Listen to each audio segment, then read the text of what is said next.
सुजाता हर छोटी छोटी बात पर रोने धोने का नाटक किया करती और उसकी इन्हीं हरकतों पर सुजाता की बहू अनुष्का का पारा चढ़ जाता। दरअसल अनुष्का एक वर्किंग वुमन थी, इसलिए घर में सास को ही रसोई संभालनी पड़ती थी। बेचारी सास रो धोकर अपनी रसोई संभालती थी। ऐसी एक शाम सुजाता का बेटा विनोद अपनी माँ को कॉल करके बोलता है। माँ, आज शाम में खाने में क्या बना रही हो? तेरा मुंह बना रही हूँ खाने में, खाएगा क्या? अरे माँ, क्यों बेकार में गुस्सा किए जा रही हो? बताओ ना, क्या बना रही हो? अभी मैंने कुछ भी नहीं सोचा है कि खाने में क्या बनाऊं। अच्छा, तो एक काम कीजिए आप, शाम को ना चिकन बना लो। कई दिन हो गए हैं और चिकन खाने का मन कर रहा है। थोड़ा चटपटा खाऊंगा ना तो ज्यादा अच्छा होगा। हाँ हाँ, शर्म तो आती नहीं अपनी माँ को ऐसे ऑर्डर देते हुए। अरे क्या फायदा तेरी शादी करवाने का, शादी के बाद भी अपनी बीवी को लेकर नौकरी करता रहता है। अरे अब तो मैं बुढ़िया हो गई हूँ, कम से कम मेरे बारे में तो कुछ सोचो। अरे उस उम्र में रसोई का काम करते करते मेरी हालत खराब हो जाती है और एक तुम लोग हो जो कि मुझ पर ऑर्डर ही करते रहते हो। माँ, आपको तो पता है ना महंगाई कितनी बढ़ चुकी है, और इस महंगाई में एक बंदा काम करे तो घर नहीं चलेगा। इसलिए हम दोनों पति पत्नी काम करते हैं ताकि हम लोग काम करें, अच्छे पैसे कमाए और आपको दुनिया की सारी खुशियाँ ला कर दे सके। हाँ हाँ ठीक है, अब ज्यादा लंबे लंबे डायलॉग मारने की जरूरत नहीं है, मैं बना दूंगी शाम को। अच्छा ठीक है माँ। अब माँ सुनो, मेरे कमरे में ना तकिए के नीचे कुछ पैसे होंगे, तो आप वो पैसे ले लेना और चिकन मंगवा लेना और चिकन बना देना। हाँ हाँ ठीक है, अब फोन रख। सुजाता फोन पर ही अपने बेटे को लंबा चौड़ा सुना देती है और गुस्से में फोन को काट देती है। थोड़ी ही देर बाद सुजाता मुंह बनाकर गुस्से में खाना बनाने की तैयारी करने लगती है। ऐसे ही प्याज काटते वक्त सुजाता की आंखों में आंसू आने लगती है और वो अपने हाथों से आंसू पोंछते हुए कहती है। एक तो मेरे बहू बेटे मुझे रोज परेशान करते हैं, हर दिन कुछ न कुछ बनाने के लिए कहते ही रहते हैं। ऊपर से ये प्याज, इसकी वजह से तो और मेरा जीना हराम हो गया है। अरे कम से कम तू तो मुझ पर रहम कर, पर नहीं, इस दुनिया में हर कोई मुझे परेशान करना चाहता है। बेचारी थक हार कर रो धोकर रसोई का काम निपटा देती है और थोड़ी देर में विनोद और अनुष्का भी घर आ जाते हैं। सासू माँ, अगर खाना बन गया है तो बता दीजिए, जब तक मैं टेबल पर खाना सर्व कर देती हूँ। अरे बहू रहने दे, अरे इतना बड़ा एहसान करने की जरूरत नहीं है तुझे। जब मैं खाना बना अपने हाथों से खाना परोस भी सकती हूँ। तू अपने कमरे में जा और हीरोइन वाले कपड़े पहनकर बाहर आ और हीरोइन की तरह बैठकर खाना खा। अरे फिर से शुरू हो गया माँ का जगराता। अरे रोज रोज रोने धोने का ड्रामा क्यों करती हो माँ? अरे तुमसे एक रसोई नहीं संभाली जाती? माँ, अनुष्का को देखो, बाहर का काम करती है और आपको क्या लगता है ये बाहर क्या मौज मस्ती करने जाती है, जो बाहर काम करने के बाद आराम से घर में आके बैठ के सारा काम करेगी घर का? अरे तू तो चुप रह जोरू के गुलाम, जब देखो तब अपनी बीवी के गुलाम ही करता रहता है। अरे कम से कम कभी कभी माँ के बारे में भी सोच लिया कर कि रसोई संभालते संभालते मेरे पसीने छूट जाते हैं, लेकिन नहीं, तुझे तो सिर्फ और सिर्फ अपनी बीवी की ही मेहनत दिखाई देती है। विनोद, तुमसे कितनी बार कहा है कि जब भी सासू माँ मुझसे कुछ कह रही हो तो प्लीज तुम बीच में मत बोला करो। वो हमारी माँ है, उनका तो काम है हमें कुछ न कुछ बोलने का। उनकी बातों को दिल से मत लगाया करो। अरे मैं तुम्हारी बात को समझ रहा हूँ अनुष्का, लेकिन तुम भी तो सोचो यार, रोज घर में कलेश करना अच्छा थोड़ी होता है। घर की लक्ष्मी चली जाती है। हम दिन रात मेहनत करते हैं कि घर में लक्ष्मी आ जाए, और हमारी माँ रो रो कर ड्रामा कर कर कर लक्ष्मी को भगाने में लगी रहती है। अच्छा, तो मतलब मेरी वजह से घर में दरिद्रता छाती है। ठीक है, तू मुझे घर से बाहर निकाल दे, उसके बाद तुम दोनों पति पत्नी आराम से रहना, तब जाकर घर में लक्ष्मी आएगी। सासू माँ, विनोद की बातों का बुरा मत मानिए। शायद उनको बहुत भूख लगी है, इसलिए ये थोड़ा सा ऊट पटांग बातें करने लग रहे हैं। बाकी विनोद की तरफ से मैं आपसे माफी मांगती हूँ। इसी तरह से रोज रोज सास की वजह से घर में कलेश हुआ करता था और सास छोटी छोटी बातों को लेकर रोना धोना शुरू कर देती थी। दोनों पति पत्नी इन सभी कांड की वजह से बहुत परेशान रहते थे। ऐसे एक दिन अनुष्का अपने पति विनोद से बात करती है और कहती है।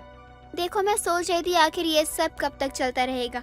अब तो सासू माँ की भी उम्र हो चुकी है और इस उम्र में उनसे काम नहीं हो पाता, इसलिए मैं सोच रही हूँ क्यों ना हम घर में एक मेड रख लें। अरे तुम्हें क्या लगता है नौकरानी रखने से माँ खुश हो जाएंगी, उनकी हरकतें बदल जाएंगी? अरे माँ को मैं बचपन से जानता हूँ, छोटी छोटी बात को लेकर ड्रामा करती है। अब दादी जिंदा थी ना, तो दादी के साथ उनका यही हाल था, और अब तुम्हारे साथ है। क्या पता अगर नौकरानी लेकर आओगी उसके साथ हो जाए। मैं तुम्हारी बात अच्छे से समझ रही हूँ, लेकिन जो इंसान इतने सालों में अपने आप को बदल नहीं पाया, वो अब क्या बदलेगा? क्योंकि बुढ़ापा किसी बचपन से कम नहीं होता और सासू माँ को इस उम्र में बदल पाना आसान नहीं है। इसलिए हम खुद को ही बदल लेते हैं। अच्छा ठीक है, तुम्हें कोई काम वाली मिले ना अच्छी सी तो रख लेना।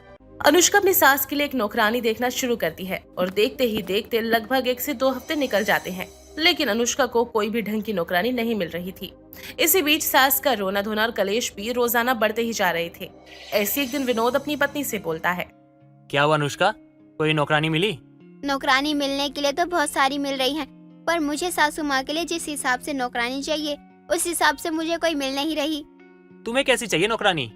मैं ऐसी नौकरानी ढूंढना चाहती हूँ तो ज्यादा से ज्यादा और दिल की अच्छी हो, काम करने के साथ साथ सासू माँ का मन भी लगा रहे उसके साथ, क्योंकि अकेले इतने बड़े घर में रहकर कोई इंसान भी पागल हो सकता है।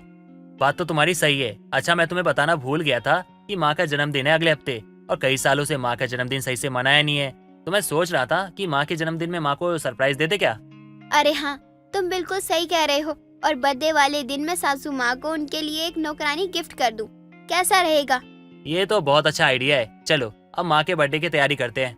ऐसे ही जब दोनों पति पत्नी मिलकर सुजाता के जन्मदिन की तैयारियों में लगते हैं तो सुजाता के जन्मदिन वाले दिन विनोद और अनुष्का दोनों ही सुजाता को किसी रिश्तेदार के घर भेज देते हैं और इसी बीच दोनों पति पत्नी मिलकर पूरे घर को अच्छे से सजा देते हैं और शाम को सुजाता को फोन करके वापस घर बुला लेते हैं।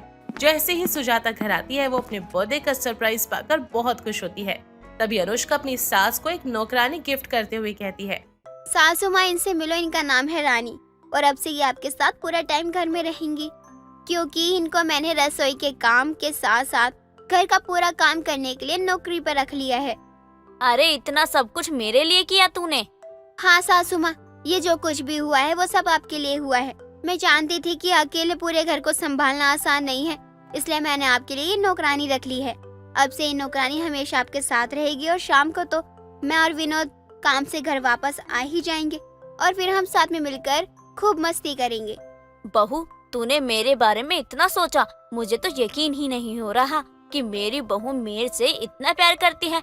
लगता है मेरा ही नजरिया गलत था, इसलिए मैं तुझे हमेशा कुछ न कुछ बोलती ही रहती थी, पर तूने मेरे बारे में इतना सोचा। इन सब के लिए तेरा बहुत बहुत शुक्रिया बेटा, और मुझे मेरी गलतियों के लिए माफ कर देना। अरे ये सब करना बंद करो, केक काटने का टाइम हो चुका है। जल्दी चलो यार, केक काटो यार, सारे रिश्तेदार इंतजार कर रहे हैं। अनुष्का का पूरा परिवार सास का जन्मदिन बहुत अच्छे से सेलिब्रेट करता है। नौकरानी पाकर सास भी बहुत खुश हो जाती है, क्योंकि अब उसे हमेशा हमेशा के लिए काम से छुटकारा जो मिल गया था। पांचों बहुएं अदिति, बबीता, अंजलि, पूजा और निशा आपस में बहुत बहस कर रही थी। यहाँ वहाँ सामान फेंक रही थी। उन पांचों की आवाज घर से बाहर भी जा रही थी। उन सब की लड़ाई की आवाज सुनकर अदिति का पति कुणाल और बबीता का पति रोहन दोनों वहाँ आ जाते हैं और सामान बिखरा हुआ देखकर रोहन बोलता है, अरे आज फिर आप लोगों ने घर को जंग का मैदान बना के रख दिया है। अब कोई मुझे ये बताएगा कि आखिर हुआ क्या है? किस बात के लिए इतना झगड़ा कर रहे हो आप लोग? हुआ क्या है आखिर ऐसा? क्या हुआ, सुनाई नहीं दे रहा क्या? हम कुछ पूछ रहे हैं। अरे भैया, लगता नहीं है आज इन पांचों के कानों में हमारी आवाजें जाएंगी। देख नहीं रहे हो कैसे झगड़ा करने में लगी हुई है? अरे कोई हमें सुन भी नहीं रहा है। परेशान तो मैं खुद हो गया हूँ। ये पांचों इस घर की बहुएं हैं और इन्हें पता है कि इनकी कोई सास नहीं है, तब तो पांचों की पांचों खुद ही मालकिन बन के बैठ जाती हैं। मुझे तो ये समझ नहीं आता कि इनका क्या करूं मैं। भैया ये बातें हमें पता है कि हमारी माँ नहीं है, लेकिन शायद इन पांचों को नहीं पता कि हमारी माँ नहीं है। तो क्यों ना हम किसी को पैसे देकर किराए पे इनकी सास बना दे, और अगर इन्हें शक होगा तो कह देंगे कि गांव में रहती थी हमारी माँ। हमारी माँ को गांव बहुत पसंद था, लेकिन अब उनका मन भर गया गांव से, लेकिन अब वो हमारे साथ रहेंगी। बात तो तू सही कह रहा है, लेकिन अगर हम किसी गांव वाली को अपनी माँ बनाकर ले आएंगे तो ज्यादा सही रहेगा। एक काम करते हैं, पहले इस बारे में बाकी तीनों भाइयों से बात करते हैं। कुणाल और रोहन बाकी 3 भाई से बात कर लेते हैं और कुछ दिनों बाद एक सुजाता नाम की औरत जो गांव में रहती थी उसे अपनी माँ बनाकर घर में कुणाल लेकर आता है और पांचों बहुओं को बुलाकर कुणाल सबसे सुजाता को मिलवाते हुए कहता है, ये है हम पांचों भाइयों की माँ, अब से ये भी हमारे साथ रहेंगी। माँ? लेकिन आपने तो हमें कभी नहीं बताया कि आपकी माँ भी है।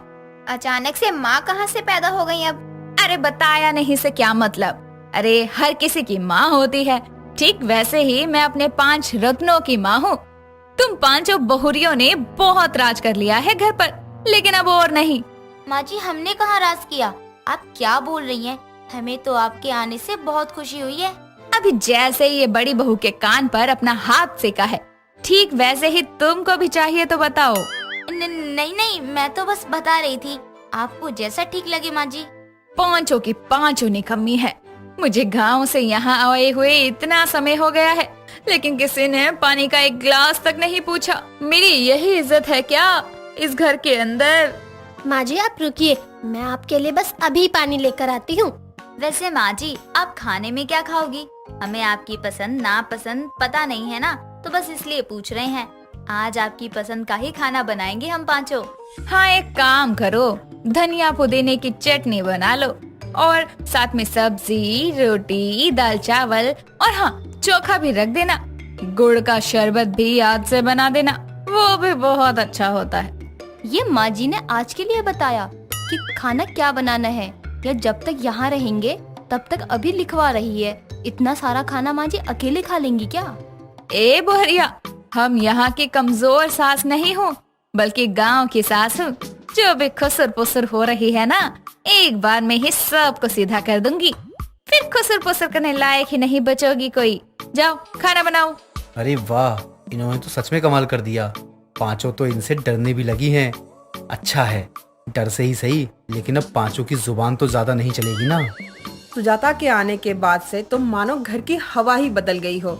जो बहुएं रोजाना आपस में लड़ती थी, अब उनकी आवाज तक नहीं आ रही थी। ऐसे ही एक दिन सुजाता पंखा चला रही होती है, लेकिन पंखे में लगी लाइट भी जल जाती है। सुजाता काफी डर जाती है और चिल्लाती है, अरे ये क्या चीज है? पंखा तो हवा देने के लिए होता है, पंखे में से रोशनी निकल रही है। इसका मतलब यही पंखा फूकने वाला है। कोई है यहाँ? जल्दी आओ। अरे देखो पंखे को क्या हो गया। सुजाता की आवाज सुनकर वहाँ पांचों बहुएं आती है और निशा बोलती है, माँ जी क्या हो गया? आप इतना चिल्ला क्यों रही हो? सब ठीक तो है ना? बहू, कहाँ कुछ ठीक है। देख, पंखे में से रोशनी निकल रही है, पंखा फूकने वाला है। जल्दी से किसी को बुला ले यहाँ जो ठीक कर सके, वरना पक्का आज तो कोई कांड हो जाएगा। क्या माँ जी आप भी? अरे हंस क्यों रही हो नालायको? तुम पांचों को पंखे की हालत दिख नहीं रही है क्या? माँ जी, आप देहाती हो ना, इसीलिए आपको नहीं पता कि ऐसा भी पंखा होता है। पूजा की बात सुनकर सुजाता का मुंह बन जाता है और वहीं उसकी पांचों बहुएं बहुत हंस भी रही होती है। लेकिन फिर भी सुजाता अपनी बहुओं से हार नहीं मानती है और उन्हें परेशान करने का एक मौका अपने हाथ से नहीं जाने देती है। एक शाम पांचों बहुएं ने खाने में नूडल्स बनाए होते हैं, जिसे देखकर सुजाता बोलती है, अरे ये क्या बना दिया बहुओं? मैंने तो तुम्हें खाना बनाने के लिए बोला था और तुमने पता ही नहीं क्या बना दिया। ये देखने में तो केचुए जैसा लग रहा है। हमारे गांव में बड़े हुआ करते थे। माँ जी गाँव में बहुत होते थे, तो आपको गाँव में ही रहना चाहिए था ना, यहाँ क्यों आ गई? बहू, तू फिर बदतमीजी कर रही है मुझसे। तेरे घर वालों ने क्या तुझे यही सिखाया है कि बड़ों से ऐसे बात की जाए? छी छी छी, थोड़ी भी शर्म नहीं है क्या तेरे अंदर? माँ जी बदतमीजी थोड़ी कर रहे हैं हम आपसे। अरे आपको कोई चीज समझ नहीं आ रही है तो बस हम तो आपको समझाने की कोशिश कर रहे थे, वरना इसे बदतमीजी थोड़ी कहते हैं। अच्छा चलो, मैं भी तुम पांचों को कुछ समझाना चाहती हूँ। मैं तुम्हारी सास हूँ, तो जो मैं बोलूंगी वो तुम पांचों को करना पड़ेगा। जी माँ जी बिल्कुल। वो क्या है ना, मेरे गांव में फर्श वाला घर नहीं होता किसी का। हम सब मिट्टी के घर में ही रहते हैं, जिस पर गोबर लिपा जाता है। लेकिन गोबर तो फर्श वाले घर में भी हम लीप सकते हैं ना, तुम समझी मेरी बात? अरे बुराई ही क्या है गोबर लीपने में? जैसे तुम पांचों घर में पोछा लगाती हो, वैसे ही गोबर से घर भी लीप दो, और इसमें कौन सी बड़ी बात है? और मैं तुम लोगों से पूछ नहीं रही हूँ, बल्कि तुमको हुक्म दे रही हूँ। लेकिन माँ जी हमारी बात तो सुनो। नहीं नहीं, मुझे किसी की कोई बात नहीं सुननी है। अब जाओ और गोबर लेकर आओ और घर को गोबर से लेपना शुरू कर दो। मुझे किसी की भी कोई बात नहीं सुननी, समझी तुम? सुजाता की बात सुनकर पांचों बहुएं गोबर लेने चली जाती है और बाद में घर आकर गोबर लीपने लगती है। कुछ देर में बबीता की सहेली स्वाति आती है और पांचों को गोबर से लिपते हुए देखकर स्वाति जोर से हंसते हुए बोलती है, अरे बबीता ये क्या है? तुम्हारा इतना अच्छा घर है और तुम लोग घर को गोबर से लीप रहे हो। अरे अब हम क्या करें, जब से हमारी देहातन सास आई है ना, तब से इस घर को गांव की झोपड़ी ही बना दिया है। हम पांचों तो परेशान हो गए हैं। स्वाति पांचों का मजाक बना रही होती है कि तभी वहाँ पर पांचों बहुओं की सास सुजाता आ जाती है। सुजाता को देखकर स्वाति बोलती है, अरे काकी, आप यहाँ क्या कर रही हो? आप तो गांव की नाटक कंपनी में काम करती हो ना? अच्छा, तभी तो मैं कहूँ कि आप इतने दिन से दिख क्यों नहीं रही हो? स्वाति बेटा, मैं आप इन्हें जानती हैं? और नहीं तो क्या, मैं इनको, इनके बच्चों और पोता पोती सबको जानती हूँ। स्वाति की बात सुनकर सब हैरान हो जाते हैं। कुछ देर में स्वाति वहाँ से चली जाती है। स्वाति के जाते ही पांचों बहुएं सुजाता को सुनाने लगती है। इतने में कुणाल आ जाता है और ये सब देखकर कुणाल बोलता है, इन्हें मैं लाया था अपने साथ। तुम पांचों हमेशा ही रोज लड़ती रहती थी ना। तुम्हारी सास होती तो तुम्हें सुधार देती, इसलिए मैं इन्हें तुम्हारी नकली देहातन सास बनाकर लाया था। ऐसे ही किसी को भी हमारी सास बना दोगे तुम पांचों भाई? किसी को भी नहीं, उनको बनाया है जो वाकई तुम्हारी सास बनने के लायक हैं। इनके आने के बाद से ही तुम पांचों में थोड़ी अकल तो आई। तुम पांचों अब बहस नहीं करती हो, घर में ध्यान देती हो। कुणाल की बात सुनकर पांचों को अपनी गलतियों का एहसास होता है। वो पांचों सुजाता को अपनी सास के रूप में अपना तो लेते हैं, लेकिन अब सुजाता अपने परिवार के पास वापस चली जाती है। सुमन की शादी गांव में होनी थी, क्योंकि सुमन का पूरा परिवार गांव में ही रहता था। चाचा चाची, दादा दादी। अब सुमन अपने मम्मी पापा के साथ गांव आती है और शादी की डेट भी फिक्स हो चुकी थी। और गांव आकर सुमन की चाची की लड़की काजल अपनी बहन से मिलकर बहुत खुश होती है। दीदी, मैं तो बहुत खुश हूँ कि आपकी शादी यहाँ हो रही है। घर में पहली शादी है। हाँ, खुशी भी क्यों ना हो, घर की लाडली बेटी की जो शादी है। लेकिन इस गांव में आने का बिल्कुल भी मन नहीं था। अच्छा दीदी, ऐसा क्यों? यहाँ भी शहर जैसी बहुत सी सुविधा है। अब सुमन अपनी चाची विमला से मिलने जाती है और अपनी चाची को देखकर काजल से धीरे से कहती है, काजल, ये इन्हें क्या हुआ? ये ऐसी क्यों दिख रही हैं? इनके मुंह पर कुछ तो मिसिंग है, पर क्या? अरे दीदी, इनकी एक आईब्रो गायब है, आप ठीक से देखो तो। दरअसल हमारे पास एक ब्यूटी पार्लर वाली दीदी है, उन्होंने ये किया है। क्या? इसलिए मैं कह रही थी मुझे गांव में शादी नहीं करनी, लेकिन नहीं, माँ मानने को तैयार ही नहीं थी। अब शादी की तैयारियों के बीच देर शाम काजल अपनी बड़ी मम्मी उमा से कहती है, बड़ी मम्मी, शादी को बस 10 दिन ही है, तो कल सुमन दीदी को ब्यूटी पार्लर लेकर जाना है। अभी इनका मैनीक्योर और पेडिक्योर ये सब शुरू होगा। हाँ, करवा लेना काजल तुम, बाकी एक बार सुमन से भी पूछ लेना। अब अगले रोज करीब दोपहर के 2 बजे ही काजल और सुमन शादी के मेकअप के लिए बुकिंग करने के लिए जाते हैं। और अब काजल पहले तो सुमन को गांव की एक भाभी के घर लेकर जाती है। भाभी कैसी हैं आप? ये मेरी बड़ी बहन सुमन है, शहर से आई है, अगले सप्ताह ही इनकी शादी है। बहन तो तुम्हारी बड़ी ही सुंदर है, तो ब्यूटी पार्लर के लिए आई हो? अरे हाँ भाभी, बताओ कितना क्या लोगी मेकअप का, और कैसा मेकअप करोगी ये भी बता देना। हाँ जी, अगर आपके पास दुल्हन के ब्राइडल की फोटो हो जिनका आपने पहले मेकअप किया हो तो वो दिखा देती, तो मैं देखकर बता देती कौन सा बेस्ट है। हाँ हाँ भाभी, आपने जब पटना वाली की बेटी का मेकअप किया था ना, क्या मेकअप था, सब कह रहे थे। देखो तो कितनी अच्छी लग रही है, वैसे तो इसके मुंह पर भी देखा नहीं जाता। अरे ये तो सच है काजल, ऊ तो हम ही थे जो ऊ को सुंदर बना दिए, वरना तो ऊ का मुंह ही ऐसा है। मुझे दिखा दीजिए कि आप कैसा मेकअप करती हैं, ताकि मैं फाइनल कर पाऊँ। अब गांव की ब्यूटी पार्लर वाली भाभी अपने फोन में मेकअप किए हुए कई फोटोज सुमन और काजल को दिखाती है, जिसे देखकर सुमन हैरान रह जाती है, क्योंकि उन फोटोज में लड़कियों का ऐसा मेकअप किया था जिसे देखकर दूल्हा भी डर कर भाग जाता। अब सुमन अपने मन में सोचती है, ना जाने कहाँ ही आकर फंस गई हूँ मैं तो। अब इसे मैं कैसे मना करूँ? और ये काजल की बच्ची भी तो इसकी कम तारीफ नहीं कर रही थी। दीदी देखो, यही है वो पटना वाली की बेटी जिसके बारे में हम अभी बताए हैं तुमको।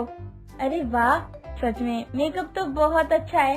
अभी चलते हैं, आकर बाद में एडवांस देकर जाएंगे आपको। सच्ची दीदी, तुमको पसंद आया ना? अरे भाभी, क्या बात है, तुम एक दिन ही गांव का नाम जरूर रोशन करोगी। वैसे कर भी रही हो, इनके बेटे का नाम रोशन है।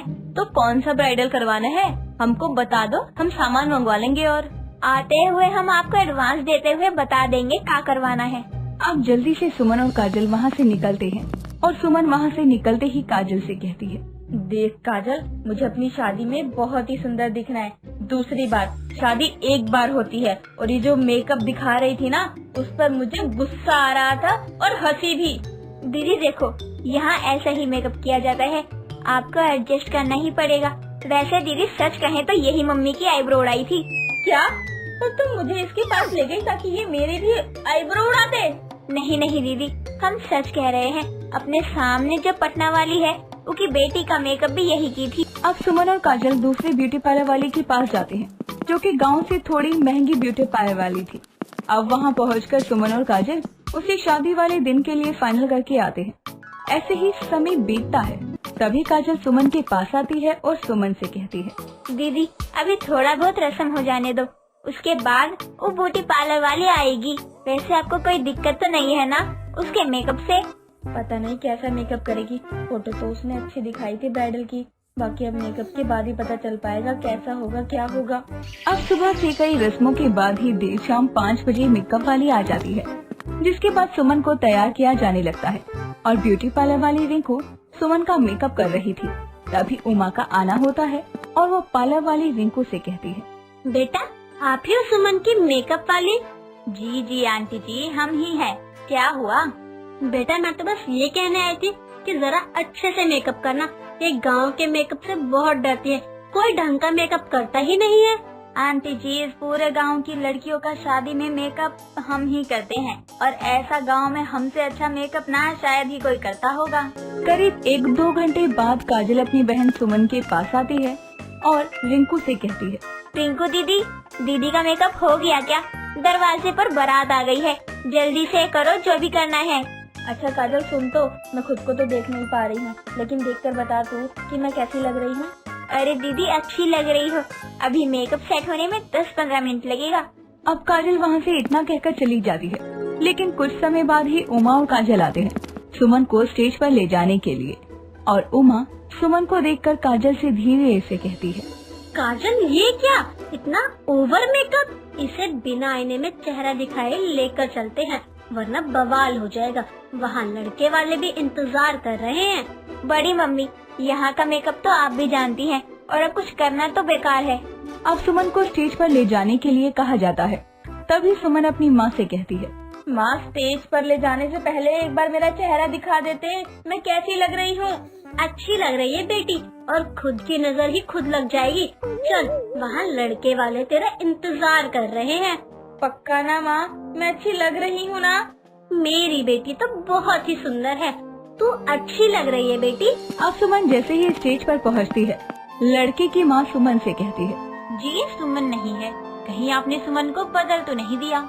जी आप कैसी बात कर रही है सुमन जी, भला हम ऐसा क्यों करेंगे, ये सुमन ही है। जी नहीं, मैं मान ही नहीं सकती कि ये सुमन ही है। अब लड़का सुमन से कहता है, जी देखिए आप जो कोई भी हैं, प्लीज सुमन की जगह पे क्यों आई हैं आप? अभी कुछ समय पहले ही सुमन से बात हुई थी मेरी। अरे मैं सुमन ही हूँ, मुझे नहीं पता कि आप लोग मुझे कैसे नहीं पहचान पा रहे। कहीं मेरा मेकअप बहुत ओवर तो नहीं है? ये आवाज तो सुमन की है। सुमन तुम प्लीज अपना चेहरा धो लो। इतना कहने के बाद ही सुमन अपना चेहरा धो लेती है और लड़का भी सुमन को देखकर कहता है, यार तुम्हें मेकअप की क्या जरूरत थी, तुम इतनी सुंदर तो लग रही हो। मैं तो डर ही गया था तुम्हारा मेकअप देख के कि कहीं तुम्हारी जगह कोई और तो नहीं आ गई। इस मेकअप वाली को तो मैं बाद में बताऊंगी, पहले अपनी माँ और काजल से निपट लूं। इनसे आते वक्त मैंने पूछा था कि मैं कैसी लग रही हूँ, तो इन्होंने कहा बहुत अच्छी लग रही है। छोड़ूंगी नहीं इन्हें तो मैं। शादी के बाद करना तुम्हें जो कुछ भी करना है, इससे पहले कोई नया तमाशा हो शादी कर लेते हैं। पहले इन समय ना बहुत समय निकल चुका है। इतना सब हो जाने के बाद सुमन का चेहरा धुलने के बाद सुमन की शादी होती है और इधर ये सब तमाशा देखकर रिंकू तो पैसे लिए बिना ही वहाँ से निकल जाती है, लेकिन शादी हो जाती है। अब अगले दिन उमा रिंकू के ब्यूटी पार्लर पर जाती है और अपनी देवरानी विमला के साथ जाकर वहाँ जाकर कहती है, अरे ओ रिंकू कहाँ है, बाहर निकल। मेरी बेटी का कैसा मेकअप किया है, उसके चेहरे पर दाने निकल आए हैं। आंटी जी देखिए, उसका मैंने पैसा भी नहीं लिया है। मैं तेरे दुकान को चलने नहीं दूंगी, पुलिस बुलवाऊंगी। आंटी मैंने पहली बार मेकअप नहीं किया है जो आप ऐसा कह रही हैं। अब विमला और रिंकू में बहुत बहस होती है। हालांकि अब तो जो होना था हो ही गया था, लेकिन उमा और विमला अब अपने मन की भड़ास उस पार्लर वाली रिंकू पर निकालने गए थे। दोस्तों अगर आपको ये कहानी पसंद आई तो इसे लाइक करें, शेयर करें और कमेंट करके बताएं कि कहानी में आपको सबसे अच्छा क्या लगा।